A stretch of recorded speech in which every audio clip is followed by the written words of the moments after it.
आपने कई बार crime thriller फिल्मों में और सड़कों पर लगे पोस्टर में मोस्ट वांटेड लिखा जरूर देखा होगा, जिसमें छपी होती है क्रिमिनल की एक तस्वीर। लेकिन कभी सोचा है कि आखिर भारत में किसी भी क्रिमिनल को मोस्ट वांटेड घोषित कैसे किया जाता है? नहीं ना? तो आज हम बात करेंगे इसी मुद्दे पर। नमस्कार, मैं हूं आपके साथ दिव्यांश वर्मा और आप देख रहे हैं वन इंडिया हिंदी। देखिए, मोस्ट वांटेड क्रिमिनल की लिस्ट एनआईए तैयार करती है और इसी लिस्ट में किसी का नाम तभी हटाया जा सकता है जब अपराधी पकड़ा जाता है या फिर उसकी मौत हो जाती है या फिर अगर उसके खिलाफ कोई आरोप खारिज हो जाए तब। असल में आतंकवाद विरोधी कानून लागू करने और इसके तहत कार्रवाई करने का काम भी एनआईए का है। आपको बता दें कि ये उन अपराधियों की लिस्ट होती है जो सिक्योरिटी एजेंसियों की पकड़ से बाहर होते हैं। इसके बाद इस तरह के आरोपियों पर एक इनाम घोषित किया जाता है। देश के खिलाफ संदिग्ध गतिविधियों में इन्वॉल्व होने के मामले में जांच की सारी जिम्मेदारी एनआईए को सौंप दी जाती है और अगर एनआईए के द्वारा यह साबित हो जाता है कि कोई अपराधी ऐसे किसी गतिविधि में शामिल है तो केंद्रीय गृह मंत्रालय उसे आतंकी घोषित कर देता है। और अगर ऐसे अपराधी पकड़े ना जाए या फिर देश छोड़कर भाग जाए, एनआईए, सीबीआई और आईबी जैसी एजेंसियों के रिकमेंडेशन पर उनके खिलाफ इंटरपोल की मदद से रेड कॉर्नर नोटिस जारी करती है।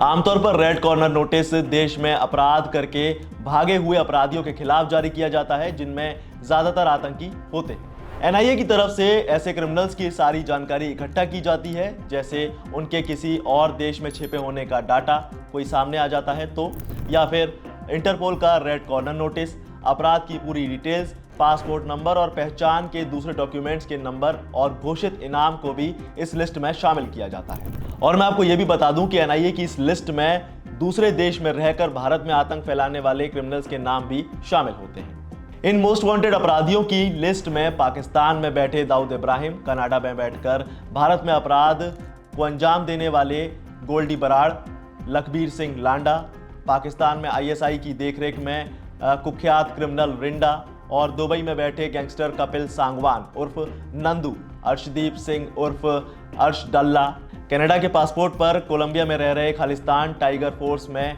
हरदीप सिंह निज्जर और रमनदीप सिंह उर्फ रमन जज, गुरपिंदर सिंह उर्फ बाबा डल्ला और सुखदूल सिंह उर्फ सुखा दुनेके जैसे नाम शामिल हैं। चलिए अब आपको यह भी बता दें कि किसी भी अपराधी को भगोड़ा घोषित कैसे किया जाता है। देखिए, आमतौर पर कोई भी अपराधी किसी तरह के अपराध को अंजाम देने के बाद सिक्योरिटी एजेंसियों की पकड़ से बाहर होते हैं तो सीआरपीसी की धारा 82 के तहत फरार लोगों के लिए उद्घोषणा की जाती है, जिसे अंग्रेजी में प्रोक्लेमेशन कहा जाता है, जिसे आम भाषा में भगोड़ा घोषित किया जाता है। और अगर किसी के खिलाफ गैर जमानती वारंट जारी किया जाता है, इसके बाद भी अगर कोई नोटिस मिलने पर भी सरेंडर नहीं करता तो ये कार्रवाई कोर्ट के जरिए होती है। और अगर कोई अपराधी देश छोड़कर भाग जाता है या कोशिश भी करता है तो उस कंडीशन पर भी उसके खिलाफ सख्त कदम उठाए जाते हैं, क्योंकि कोर्ट ऐसा मानती है कि अपराधी जानबूझकर हाजिर नहीं हो रहा है तो आगे कार्रवाई उसके खिलाफ फरार शख्स के रूप में हो सकती है। और इसीलिए धारा 82 के तहत किसी फरार शख्स की उद्घोषणा के बाद धारा 83 के तहत आरोपी की संपत्ति कुर्क करने की भी कार्रवाई शुरू की जा सकती है। और अब आखिर में यह भी जानिए कि किसी आरोपी के खिलाफ इनाम घोषित कैसे किया जाता है।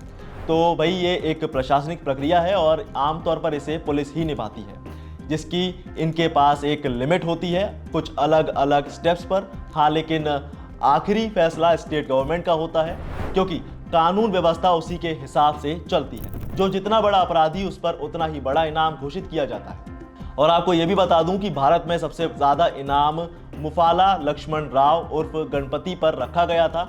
यह रकम करीब 2.5 करोड़ रुपए थी। और जबकि दूसरे नंबर पर अंडरवर्ल्ड डॉन दाऊद इब्राहिम पर 25 लाख का इनाम है। तो ये थी कुछ खास जानकारी जो आप तक पहुंचानी जरूरी थी। अगर आपको ये जानकारी पसंद आई हो तो इसे लाइक जरूर करें और ऐसी ही तमाम वीडियोस के लिए सब्सक्राइब करें वन इंडिया हिंदी।